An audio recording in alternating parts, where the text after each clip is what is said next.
hello friends, welcome back to Mr. and Mrs. Lakshmi Arun Vlogs. ಹೇಗಿದ್ದೀರಿ ಎಲ್ಲರೂ? ನಾವು ಚೆನ್ನಾಗಿದ್ದೀವಿ, ನೀವು ಕೂಡ ತುಂಬಾನೇ ಚೆನ್ನಾಗಿದ್ದೀರಾ ಅಂತ ಭಾವಿಸ್ತಾ ಈ ವ್ಲಾಗ್ನ ಶುರು ಮಾಡ್ತಿದ್ದೀನಿ. ಆ್ಯಕ್ಚುಲಿ ಈಗ ಬಟರ್ ಫ್ರೂಟ್ ಸೀಸನ್ ಇರೋದ್ರಿಂದ ಎಲ್ಲಿ ನೋಡಿದ್ರು ಬಟರ್ ಫ್ರೂಟ್ ಮಯ ಆಗೋಗ್ಬಿಟ್ಟಿದೆ. ರೋಡ್ ಸೈಡಲ್ಲಿ ಎಲ್ಲ ತುಂಬ ಕಡೆ ಬಟರ್ ಫ್ರೂಟು ನೋಡೋಕ್ಕೆ ಸಿಗುತ್ತೆ. ನಂಗಂತೂ ಬಟರ್ ಫ್ರೂಟ್ ಜ್ಯೂಸ್ ಅಂದರೆ ತುಂಬಾ ಇಷ್ಟ. ಆ್ಯಕ್ಚುಲಿ ಇದು ಆಫ್ ಸೀಸನಲ್ಲಿ ಒಂದು ಬಟರ್ ಫ್ರೂಟೇ ಒಂದು 50 ರೂಪೀಸಿಂದ 80 ರೂಪೀಸ್ವರೆಗೂ ತೊಗೊಳ್ತಾರೆ. ಬಟ್ ಈಗ ಸೀಸನ್ ಇರೋದ್ರಿಂದ 1 kg ಬಟರ್ ಫ್ರೂಟೇ 150 ರೂಪೀಸ್ಗೆಲ್ಲ ಸಿಕ್ಬಿಡ್ತಾ ಇದೆ. ತುಂಬಾ ಚೆನ್ನಾಗಿತ್ತು, ಹಣ್ಣುಗಳು ನೋಡ್ತಾನೇ ಈಸ್ಕೊಂಬಿಡೋಣ ಅಂತ ಅನ್ನಿಸ್ತು, ಅದಕ್ಕೆ ತೊಗೊಂಡು ಬಂದೆ. ಇನ್ನು ಬಟರ್ ಫ್ರೂಟ್ ಮಿಲ್ಕ್ ಶೇಕ್ ಮಾಡೋದಂತೂ ತುಂಬಾ ಈಸಿ. ಬಟರ್ ಫ್ರೂಟ್ನ ಕಟ್ ಮಾಡಿಕೊಂಡು ಅದರಲ್ಲಿರೋ ಬಟರಿ ಪಲ್ಪ್ನ ಮಾತ್ರ ಮಿಕ್ಸಿಗೆ ಹಾಕ್ಕೊಂಡು ಅದಕ್ಕೆ ಚೆನ್ನಾಗಿ ಕುದಿಸಿ ಆರಿಸಿರೋ ಅಂಥ ಹಾಲು ಅರ್ಧ ಗ್ಲಾಸ್ ಹಾಕ್ಕೊಂಡು ನಿಮ್ಗೆ ಎಷ್ಟು ಸಿಹಿ ಬೇಕೋ ಅಷ್ಟು ಸಕ್ಕರೆ ಹಾಕ್ಕೊಳ್ಬೇಕು. ಇದು ಸ್ವಲ್ಪ ಒಗ್ರಿನಂಶ ಇರೋದ್ರಿಂದ ಸ್ವಲ್ಪ ಕಹಿ ಅನಿಸುತ್ತೆ. ಜಾಸ್ತಿ ಸಿಹಿ ಬೇಕು ಅಂತ ಹೇಳಿದ್ರೆ ಹೆಚ್ಚಿನಾಗಿ ಸಕ್ಕರೆ ನೀವು ಬೆರೆಸ್ಕೊಳ್ಬೋದು. ಸೊ ಇದನ್ನು ಬೀಟ್ ಮಾಡಿ ಗ್ಲಾಸಿಗೆ ಶಿಫ್ಟ್ ಮಾಡಿಕೊಂಡ್ರೆ ಬಟರ್ ಫ್ರೂಟ್ ಮಿಲ್ಕ್ ಶೇಕು ರೆಡಿಯಾಗಿಬಿಡುತ್ತೆ. ಸೊ ಇದಕ್ಕೆ ನೀವು ಬೇಕು ಅಂತ ಹೇಳಿದ್ರೆ ಫ್ರೂಟ್ಸ್ ಆ್ಯಂಡ್ ನಟ್ಸ್ ಕೂಡ ಮೇಲೆ ಹಾಕ್ಕೊಳ್ಬೋದು. ಸಖತ್ ಯಮ್ಮಿಯಾಗಿರುತ್ತೆ. ಈ ಸೀಸನಲ್ಲಿ ನೀವು ಇದನ್ನು ಟ್ರೈ ಮಾಡಲೇಬೇಕು. ಮಕ್ಳಿಗಂತೂ ಇದು ಒಳ್ಳೆಯೇ ಬ್ರೈನ್ ಫುಡ್ ಅಂತ ಹೇಳ್ಬೋದು. ಮಕ್ಕಳಿಗೆ ಕೊಡುವಾಗ ಈ ರೀತಿ ಮಿಲ್ಕ್ ಶೇಕಾಗಿ ಮಾಡಿಕೊಡ್ತೀರಾ ಬಟರ್ ಫ್ರೂಟ್ ಏನಿದೆಲ್ಲ ಅದನ್ನೇ ಕಟ್ ಮಾಡಿ ಆ ಕ್ರೀಮಿ ಲೇಯರ್ನ ಮಾತ್ರ ತಿನ್ನಿಸಿದ್ರೆ ತುಂಬಾ ಒಳ್ಳೆಯದು ಆರೋಗ್ಯಕ್ಕೆ. ನಮ್ಮ ಸಾತ್ವಿಕ್ ಪುಟ್ಟಂಗೂ ಅಷ್ಟೇ ಅವಕ್ಯಾಡೋಸ್ ಅಂದರೆ ತುಂಬಾ ಇಷ್ಟ. ಆಗಾಗ ತಿಂತಿರ್ತಾನೆ. ಅವನಿಗೆ ಒಂಥರ ಅದು ಬಟರಿಯಾಗಿರುತ್ತಲ್ವ, ಸಾಫ್ಟಾಗಿರೋದ್ರಿಂದ ಖುಷಿಪಟ್ಟು ತಿಂತಾನೆ. ಇದು ಆ್ಯಕ್ಚುಲಿ ವೀಕ್ಲಿ ವ್ಲಾಗ್ ಆಗಿರುತ್ತೆ. ಡೈಲಿ ವ್ಲಾಗ್ಸ್ನ ಅಪ್ಲೋಡ್ ಮಾಡೋದಕ್ಕೆ ಟೈಮೇ ಇರಲಿಲ್ಲ. ಸೊ ಈ ವೀಕಲ್ಲಿ ನಡೆದಿರೋ ಎಲ್ಲ ಅಪ್ಡೇಟ್ಸ್ನ ಒಂದೇ ವ್ಲಾಗಲ್ಲಿ ನಾನು ಅಪ್ಲೋಡ್ ಮಾಡ್ತಿದ್ದೀನಿ. ಇನ್ನು ಸುಮಾರು ದಿವಸದಿಂದ ಅಮ್ಮಂಗೆ ತುಂಬಾ ಹುಷಾರಿರಲಿಲ್ಲ. ಅವ್ರಿಗೆ ನಿಶಕ್ತಿ ಜಾಸ್ತಿ ಆಗ್ತಾಯಿತ್ತು. ಮತ್ತು ಅವ್ರಿಗೆ ಕೈ ಕಾಲೆಲ್ಲ ತುಂಬಾ ಊತ ಆಗ್ತಿದೆ. ಯಾಕೆ ಅಂತ ಗೊತ್ತಿಲ್ಲ. ನಾವು ಅಂದ್ಕೊಂಡಿದ್ವಿ ಪಾಪುನ ತುಂಬ ಹೊತ್ತು ನೋಡ್ಕೊಳ್ತಾರೆ ಅವ್ರು ನಾವು ಆಫೀಸ್ ಕೆಲಸ ಮಾಡೋವಾಗ. ನಾನಂತೂ ಯಾವಾಗಲೂ ಅವ್ರ ಕೈಯಲ್ಲೇ ಮಗುನ ಕೊಟ್ಬಿಟ್ಟಿರ್ತೀನಿ. ಮೇ ಬಿ ಅದಕ್ಕೂ ಊತ ಆಗ್ತಿದೆ ಅಂತ ನಾವು ಅಂದ್ಕೊಂಡಿದ್ವಿ. ಬಟ್ ಡಾಕ್ಟರು ಇಲ್ಲ, ನಾವು ಟೆಸ್ಟ್ ಮಾಡಿಸ್ಬೇಕು ಅಂತ ಹೇಳಿದ್ರು. ಸರಿ ಅಂತ ಹೇಳಿಬಿಟ್ಟು ಅವ್ರೇನೇನು ಬ್ಲಡ್ ಟೆಸ್ಟು ಬರ್ಕೊಟ್ಟಿದ್ದಾರೋ ಅದಕ್ಕೆಲ್ಲ ಕೊಟ್ಬಿಟ್ಟು ಬಂದ್ವಿ. ಇನ್ನು ನನಗಂತೂ ತುಂಬಾ ಸ್ಟ್ರೆಸ್ಫುಲ್ಲಾಗಿ ಆಗ್ತಿತ್ತು. ಯಾಕೆ ಅಂತ ಗೊತ್ತಿಲ್ಲ. ಡೆಲಿವರಿ ಆದಮೇಲೆ ಅದಕ್ಕೆ ನಂದು ಥೈರಾಯ್ಡ್ ಇಶ್ಯೂಸ್ ಇತ್ತಲ್ಲ, ಅದಕ್ಕೂ ನನಗೂ ಬ್ಲಡ್ ಚೆಕಪ್ಪು ಬರ್ಕೊಟ್ಟಿದ್ರು. ನನಗೆ ಯಾವಾಗಲೂ ಬ್ಲಡ್ ಡ್ರಾ ಮಾಡೋವಾಗ ಒಂಥರ ನಗು ಬರುತ್ತೆ. ನನ್ನ ಮೈಯಲ್ಲಿರೋ ರಕ್ತ ಎಲ್ಲ ಹೀರ್ಕೊಬಿಡ್ತಾ ಇದ್ದಾರೇನೋ ಅನ್ನೋ ಥರ.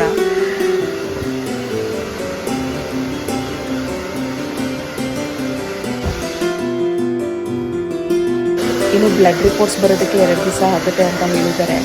ಇನ್ನು ಆನ್ ದ ವೇ ಬರೋವಾಗ ನಾನು ರೆಗ್ಯುಲರಾಗಿ ವಿಸಿಟ್ ಮಾಡುವಂಥ ಪಾರ್ಲರು ಅಲ್ಲೇ ಇತ್ತು ಅಲ್ವಾ. ಇನ್ನು ನಾವು ಆ ಊರು ಬಿಟ್ಟು ಬಂದಮೇಲೆ ಯಾವಾಗಲೂ ಅಲ್ಲಿಗೆ ವಿಸಿಟ್ ಮಾಡೋದಕ್ಕಾಗೋದಿಲ್ಲ. ನಮ್ಮ ಸಾತ್ವಿಕ್ ಪುಟ ಹುಟ್ಟಿದ ಮೇಲಂತೂ ನಾನು ಕೇರ್ ಮಾಡೋದೇ ಮರ್ತೋಗ್ಬಿಟ್ಟಿದ್ದೀನಿ. ಸೆಲ್ಫ್ ಕೇರ್ ಬಿಟ್ಟು ಬರೀ ಅವನ್ನ ಕೇರ್ ಮಾಡೋದೇ ಆಗೋಗ್ಬಿಟ್ಟಿತ್ತು. ಇನ್ನು ನಾನು ಯಾವಾಗಲೂ ಶಾರ್ಟ್ ಹೇರ್ಸೇ ಇಟ್ಕೊಳ್ತಿದ್ದೆ. ಆಫೀಸ್ಗೆ ಹೋಗೋವಾಗೆಲ್ಲನೂ ಮೇಂಟೈನ್ ಮಾಡೋಕ್ಕೆ ಈಸಿಯಾಗಿದೆ ಅಂತ. ಈಗ ಕೂದಲು ತುಂಬಾ ದೊಡ್ಡದಾಗಿ ಬೆಳೆದ್ಬಿಟ್ಟಿತ್ತು ಮತ್ತು ಮೇಂಟೈನ್ ಮಾಡೋಕ್ಕೂ ಆಗ್ತಿರಲಿಲ್ಲ. ಮತ್ತು ತಲೆ ಸ್ನಾನ ಮಾಡಿದಾಗ ನನಗೆ ತುಂಬಾ ತಲೆಭಾರ ಆಗ್ತಿತ್ತು. ಸರಿ ಅಂತ ಹೇಳಿ ಬ್ಯಾಕ್ ಟು ಫಾರ್ಮ್ ಅಂತ ಹೇಳಿ ನಾನು ಫಸ್ಟ್ ಯಾವ ರೀತಿ ಹೇರ್ ಸ್ಟೈಲ್ ಇಟ್ಕೊಂಡಿದ್ನೋ ಅದೇ ಥರನೇ ಹೇರ್ ಕಟ್ ಮಾಡಿಸ್ಕೊಂಡೆ. ಸೊ ಹೇರ್ ಕಟ್ ಮಾಡಿಸ್ಕೊಂಡ್ರೆ ಒಂಥರ ವೈಬ್ಸು. ನನ್ನ ಪ್ರಕಾರ ಹೇರ್ ಕಟ್ ಕೂಡ ಒಂದೊಳ್ಳೆ ಥೆರಪಿ ಅಂತ ಹೇಳ್ಬೋದು. ತುಂಬ ದಿವಸದಿಂದ ನನ್ನ ಹೇರ್ ಸ್ಟೈಲ್ನ ನಾನು ಮಿಸ್ ಮಾಡ್ಕೊಳ್ತಿದ್ದೆ. ಯಾವಾಗಲೂ ಆಫೀಸ್ಗೆ ಹೋಗುವಾಗ ಈ ರೀತಿಯಾಗಿ ನಾನು ಕಟ್ ಮಾಡಿಸ್ಕೊಂಡು ಫ್ರೀ ಹೇರಲ್ಲಿ ಹೋಗ್ತಿದ್ದೆ. ಬಟ್ ಈಗ ಇದನ್ನೆಲ್ಲ ಮಿಸ್ ಮಾಡ್ಕೊತಿದ್ದೀನಲ್ಲ, ನಾನು ಸೆಲ್ಫ್ ಕೇರ್ ಮಾಡ್ಕೋತಿಲ್ವಲ್ಲ ಅಂತ ಬೇಜಾರಾಗ್ತಿತ್ತು. ಬಟ್ ಆಫ್ಟರ್ ಹೇರ್ ಕಟ್ ಒಂಥರ ಸ್ಪೆಷಲ್ ಫೀಲ್ ಆಯಿತು ನನಗೆ.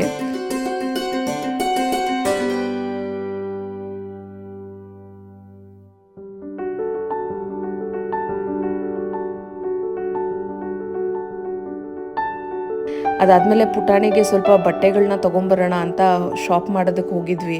ಇನ್ನು ಗಣಪತಿ ಹಬ್ಬ ಬೇರೆ ಬಂತು ಅಲ್ಲ, ಮತ್ತು ಅವ್ನು ರೆಗ್ಯುಲರ್ ಯೂಸ್ಗೂ ಬಟ್ಟೆಗಳು ತುಂಬ ಚಿಕ್ಕದಾಗಿ ಹೋಗ್ತಿದೆ. ಪುಟಾಣಿ ಬೇಗ ಪಟ ಅಂತ ಬೆಳೆದು ಬಿಡ್ತಿದ್ದಾನೆ. ಅವ್ನ ಬಟ್ಟೆಗಳೆಲ್ಲ ಚಿಕ್ಕದಾಗಿ ಆಗೋಗ್ಬಿಡ್ತಿದೆ.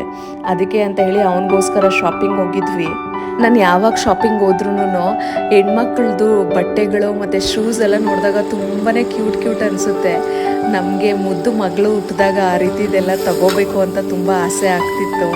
ನಮ್ಮ ಮನೆಯವ್ರು ಯಾವಾಗ ಬಂದರೂ ಹೆಣ್ಮಕ್ಳದ್ದೇ ತೊಗೊಳ್ತೀಯಲ್ಲ, ಅಲ್ಲಿಟ್ಬಿಟ್ಟು ಬಾರೆ ಅಂತ ಬೈತಾಯಿದ್ರು. ಇನ್ನು ಎಲ್ಲೇ ಹೋದರೂ ಮನೆಗೆ ಬಂದಮೇಲೆ ಹೆಣ್ಮಕ್ಳದ್ದು ಅಡುಗೆ ಮಾಡೋ ಕೆಲಸ ಅಂತೂ ಇದ್ದೇ ಇರುತ್ತೆ ಅಲ್ವಾ. ಸೊ ನಮ್ಮ ಮನೆಯವ್ರು ತುಂಬ ದಿವಸದಿಂದ ಪರೋಟ ತಿನ್ನಬೇಕು ಅಂತ ಹೇಳಿದರು ವಿತ್ ಚಿಕನ್ ಕರಿ. ಸೊ ಅದನ್ನು ಸರ್ಪ್ರೈಸಿಂಗಾಗಿ ಮಾಡಿಕೊಡೋಣ, ಖುಷಿ ಪಡ್ತಾರೆ ಅಂತ ಹೇಳಿಬಿಟ್ಟು ಅದನ್ನೇ ಇವತ್ತು ಮೆನ್ಯೂಗೆ ರೆಡಿ ಮಾಡಿಬಿಟ್ಟೆ.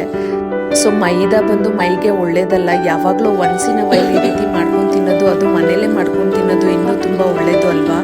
ಆ್ಯಕ್ಚುಲಿ ಹೊರಗಡೆ ತಿನ್ನೋದಕ್ಕೆ ಆಸೆ ಪಡ್ತಾರೆ ನಮ್ಮ ಮನೆಯವರು, ಬಟ್ ಏನೇ ಇರಲಿ ನಾನೇ ಮನೇಲಿ ಮಾಡ್ಕೊಡ್ತೀನಿ ಅಂತ ಹೇಳಿ ಹಠ ಮಾಡಿ ಕರ್ಕೊಂಡ್ಬರ್ತೀನಿ. ಇವತ್ತು ಹೊರಗಡೆ ತಿನ್ನೋಣ ಅಂತ ಹೇಳಿದ್ರು, ಬೇಡ ಅಂತ ಹೇಳಿ ನಾನೇ ಮಾಡ್ಕೊಡ್ತೀನಿ ಅಂತ ಕರ್ಕೊಂಡ್ಬಂದೆ. ಬಟ್ ಅವ್ರು ಇದನ್ನು ನೋಡಿ ಫುಲ್ ಸರ್ಪ್ರೈಸ್ ಆಗಿಬಿಟ್ರು. ಅವ್ರಿಗಿಷ್ಟ ಆಗಿರೋಂಥ ಪರೋಟ, ಚಿಕನ್ ಕರಿ ಮತ್ತು ಕಬಾಬ್ ಮಾಡಿದ್ದೆ. ಸರ್ಪ್ರೈಸಿಂಗಾಗಿ ಈ ಊಟನ ತೊಗೊಂಡೋಗಿ ಅವ್ರಿಗೆ ಕೊಟ್ಟಾಗ ಅವ್ರ ಮುಖದಲ್ಲಿದ್ದಿದ್ದು ಕ್ಯೂಟ್ ಸ್ಮೈಲ್ ನೋಡ್ಬಿಟ್ಟು ನನಗಿದ್ದಿದ್ದು ಸುಸ್ತೆಲ್ಲ ಹಾರೇ ಹೋಯಿತು. ಡಿನ್ನರ್ ಮುಗಿಸ್ಕೊಂಡು ಇನ್ನು ನಿದ್ದೆಗೆ ಹೋದ್ವಿ. ಅಯ್ಯೋ, ಇನ್ನು ಮಾರನೇ ದಿನದ ಬೆಳಗ್ಗೆ ಅಂತೂ ಯಾಕೆ ಹೇಳ್ತೀರಾ, ನಾನಂತೂ ದೊಡ್ಡ ಗಂಡಾಂತರದಿಂದ ಪಾರದೆ ಅಂತ ಹೇಳ್ಬೋದು. ನನ್ನ ತಲೆಯಲ್ಲೆಲ್ಲ ಹಾಲು ಚೆಲ್ಲೋಗಿ ಮನೇಲೆಲ್ಲ ಹಾಲು ಬ್ಲಾಸ್ಟಾಗಿ ಹೋಗ್ಬಿಟ್ಟಿತ್ತು. ಇದು ಯಾವ ರೀತಿ ಆಯ್ತಂತಲೇ ನನಗೆ ಗೊತ್ತಿಲ್ಲ. ಬೆಳಗ್ಗೆ ಹಾಲು ಕಾಯಿಸೋದಕ್ಕಂತ ಪಾತ್ರೆನ ಸ್ಟವ್ ಮೇಲೆ ಇಟ್ಟಿದ್ದೆ. ಸೊ ನಮ್ಮ ಮನೆಯವ್ರಿಗೆ ಟೀ ಮಾಡಿಕೊಡ್ಬೇಕಾಗಿತ್ತು. ನಾವು ಆ್ಯಕ್ಚುಲಿ ಹಾಲಿಗೆ ಸಕ್ಕರೆ ಹಾಕಲ್ಲ, ಬೆಲ್ಲ ಹಾಕೋದು. ಸೊ ನಾರ್ಮಲಿ ಯಾವಾಗ್ಲೂ ಅಷ್ಟೇ, ಯಾವತ್ತೂ ಇಷ್ಟು ವರ್ಷದಲ್ಲಿ ಈ ರೀತಿ ಆಗಲಿಲ್ಲ. ಸೊ ಟೀ ಪೌಡ್ರ್ ಹಾಕಿ ಅಲ್ಲೇ ನಿಂತಿದ್ದೆ. ಅದು ಸ್ವಲ್ಪ ಹೊತ್ತಿಗೆ ಕುದಿ ಬರುವಾಗ ಪಟ್ ಅಂತ ಬ್ಲಾಸ್ಟ್ ಆಯಿತು. ಮುಖಕ್ಕೆ ಸಿಡಿಯುತ್ತೆ ಅಂತೇಳಿ ಕೈ ಅಡ್ಡ ಇಟ್ಟೆ, ಕೈಯಲ್ಲೆಲ್ಲ ಫುಲ್ಲು ಟೀ ಆಗೋಗ್ಬಿಟ್ಟು ಮನೇಲಿ ಮೇಲೆ ಸೀಲಿಂಗ್ ಎಲ್ಲ ಆಗಿ ವಾರ್ಡ್ರೋಬ್ ಎಲ್ಲನೂ ಫುಲ್ಲು ಟೀ ಆಗೋಗ್ಬಿಟ್ಟಿತ್ತು. ಯಪ್ಪ, ಎಷ್ಟು ಬಿಸಿ ಬಿಸಿ ಕೊದಿತಾ ಇರೋದು ಮೈ ಮೇಲೆ ಬಿತ್ತು. ಸರಿ ಮುಖದ ಮೇಲೆ ಬಿದ್ದಿದ್ರೆ ಫುಲ್ಲು ಬೊಬ್ಬೆ ಆಗೋಗ್ಬಿಡ್ತಿತ್ತು. ಆ ನೋವಾದರೂ ಸಹಿಸ್ಕೋಬೋದು, ಬಟ್ ತಲೆಯಲ್ಲಿ ಯೋಚನೆ ಓಡ್ತಾನೆ ಇದೆ, ಇದು ಯಾವ ರೀತಿ ಆಯಿತು, ಯಾಕಾಯಿತು ಅಂತ. ಯಾವ ರೀತಿ ಬ್ಲಾಸ್ಟ್ ಆಯಿತು ಅಂದರೆ ಪಟ್ ಅಂತ ಸಖತ್ ಸೌಂಡ್ ಬಂತು. ಮೇ ಬಿ ಅದು ಹಾಲು ಏನಾದರೂ ತಳ ಹಿಡಿದು ಆ ರೀತಿ ಆಯಿತು ಏನೋ ಗೊತ್ತಿಲ್ಲ. ನಾನು ಅಲ್ಲೇ ಪಕ್ಕದಲ್ಲಿದ್ದೆ, ಅಷ್ಟು ನೋಡಿಕೊಂಡ್ರು ಕೂಡ ಈ ರೀತಿ ಆಯ್ತಲ್ಲಪ್ಪ ಅಂತ ಬೇಜಾರಾಯಿತು. ಬಟ್ ದೇವ್ರ ದಯೆ ಏನೂ ಆಗಲಿಲ್ವಲ್ಲ ನನಗೆ ಅಂತ ಅದೊಂದು ಸಂತೋಷ. ಒಂದೊಂದು ಟೈಮು ನಮ್ಮ ಮನೆಯವರು ಪಾಪುನ ಕೂಡ ಹಿಡ್ಕೊಂಡು ಅಲ್ಲಿ ಹಾಲು ಹತ್ರ ನಿಂತ್ಕೊಂಡಿರ್ತಾರೆ. ಇನ್ನೊಂದು ಸತಿ ಯಾವತ್ತೂ ಅವರಿಬ್ಬರನ್ನೂ ಅಲ್ಲಿ ಬಿಡಲೇಬಾರ್ದು ಅಂತ ಯೋಚನೆ ಮಾಡಿಕೊಂಡೆ. ನೀವು ಸ್ವಲ್ಪ ಹುಷಾರಾಗಿರಿ. ಯಾವಾಗಾದರೂ ಹಾಲನ್ನ ಸ್ಟವ್ ಮೇಲೆ ಇಟ್ಟಿದ್ರೆ ದಯವಿಟ್ಟು ಸ್ವಲ್ಪ ದೂರನೇ ಇರಿ. ಯಾವ ಟೈಮಲ್ಲಿ ಏನಾಗುತ್ತೋ, ಟೈಮ್ ಕೆಟ್ಟರೆ ಗೊತ್ತಿಲ್ಲ. ಇನ್ನು ಇದು ಶ್ರಾವಣ ಶನಿವಾರ ಕೊನೆ ದಿನ ಅಲ್ವಾ. ಸೊ ಈ ವಾರ ಅಂತೂ ತುಂಬಾ ರಶ್ ಇತ್ತು ದೇವಸ್ಥಾನದಲ್ಲಿ.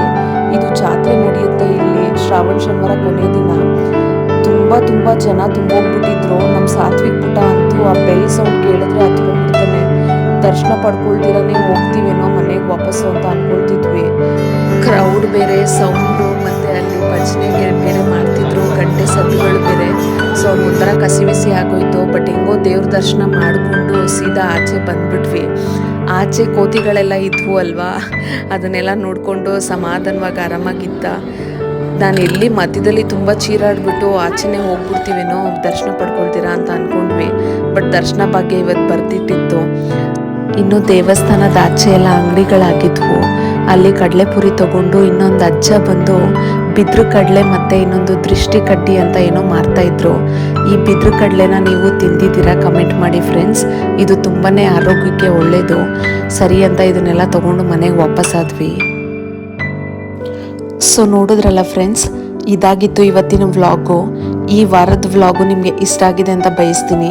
ಈ ವ್ಲಾಗು ನಿಮಗೆ ಇಷ್ಟ ಆಗಿದ್ರೆ ದಯವಿಟ್ಟು ಒಂದು ಲೈಕ್ ಮಾಡಿ, ಶೇರ್ ಮಾಡಿ, ಮತ್ತು ನಿಮ್ಮ ಅಭಿಪ್ರಾಯನ ಕಮೆಂಟ್ ಮಾಡಿ. Thank you for watching. Will catch you in next vlog.